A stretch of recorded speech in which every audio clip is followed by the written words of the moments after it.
Shalom, perkenalkan nama saya Christine Novita, saya akuntansi tingkat 2. Saya mengambil kelas Ronubo dan SGA yang dibimbing oleh Pendeta Joseph Syadipar. Di sini saya akan menjelaskan materi etika menghadapi ajaran-ajaran asing bab 27.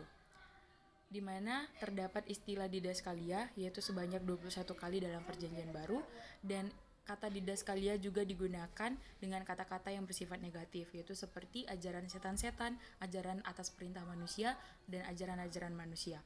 Dari 21 penggunaannya di dalam Perjanjian Baru, 15 diantaranya terdapat dalam pastoral epistles, yaitu dalam buku 1 Timotius, 2 Timotius, dan juga Titus. Apa artinya? Yaitu ajaran atau pengajaran adalah bagian penting dari peranan seorang gembala. Yang kedua, perhatian Paulus sebelum ia meninggal adalah untuk memberi pesan kepada Timotius untuk meningkatkan intensitas pemberian pengajaran kepada jemaat. Yang ketiga, Paulus juga menekankan agar Timotius membentengi jemaatnya dari serangan ajaran-ajaran asing.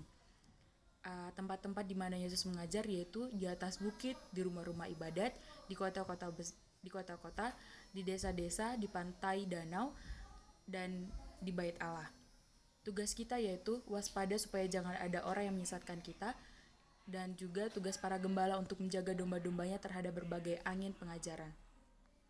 Ada berbagai cara menghadapi ajaran asing, yaitu ada cara Saduki, Yohanes, Gamaliel, Paulus, dan juga Yesus. Cara Saduki yaitu salah satu kasusnya terdapat dalam Kisah Para Rasul 4, di mana dia marah, menangkap, dan menyerahkan ke pengadilan, mengancam dan melarang, meningkatkan ancaman bahkan sampai pada tingkat rencana pembunuhan. Cara Yohanes yaitu Yohanes mengetahui dan menjelaskan siapa dirinya dan siapa Yesus. Yang kedua, Yohanes bersukacita atas apa yang dilakukan Yesus. Ketiga, Yohanes mengharapkan pertumbuhan dalam pekerjaan Yesus. Keempat, Yohanes mendorong banyak orang untuk mengikuti Yesus. Yang ketiga yaitu cara Gamaliel, yaitu di mana ia tidak menyerang juru kabar pekabaran asing tersebut, melihat kekokohan organisasi, membiarkan waktu yang membuktikan. Dan ada cara Paulus yaitu terdapat dalam Kisah Para Rasul 20 ayat 28 sampai 30, yaitu fokusnya adalah perlindungan ke dalam jagalah dirimu dan jagalah seluruh kawananmu, mempunyai motivasi yang kuat.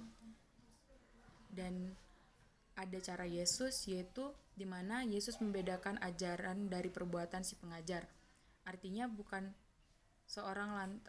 lantaran seorang baik, ramah, sabar, maka semua yang diajarkannya adalah benar. Sebaliknya, bukan lantaran seorang itu pemarah, tidak sabar, tidak murah hati, maka apa yang diajarkannya pasti salah.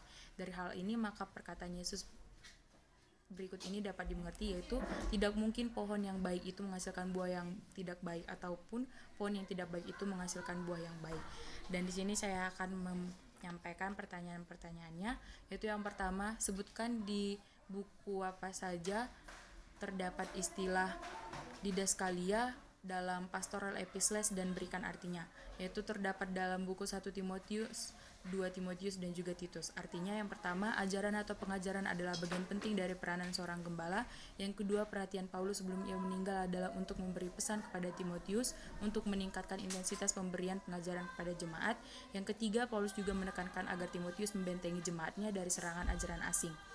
Yang kedua, di mana saja tempat Yesus mengajar, yaitu di atas bukit, di rumah-rumah ibadat, di kota-kota, di desa-desa, di pantai danau, di bait Allah. Yang ketiga, apa tugas kita dalam menghadapi ajaran asing? Yaitu yang pertama, waspadalah supaya jangan ada orang yang menyesatkan kamu, terdapat dalam Matius 24 ayat 4. Yang kedua, tugas para gembala untuk menjaga domba-dombanya terhadap berbagai ajaran angin pengajaran, terdapat dalam Efesus 4 ayat 14. Pertanyaan keempat, sebutkan berbagai cara menghadapi ajaran asing. Ada cara Saduki, Yohanes, Gamaliel, Paulus, dan juga Yesus. Sekian yang bisa saya sampaikan. Terima kasih, Tuhan berkati.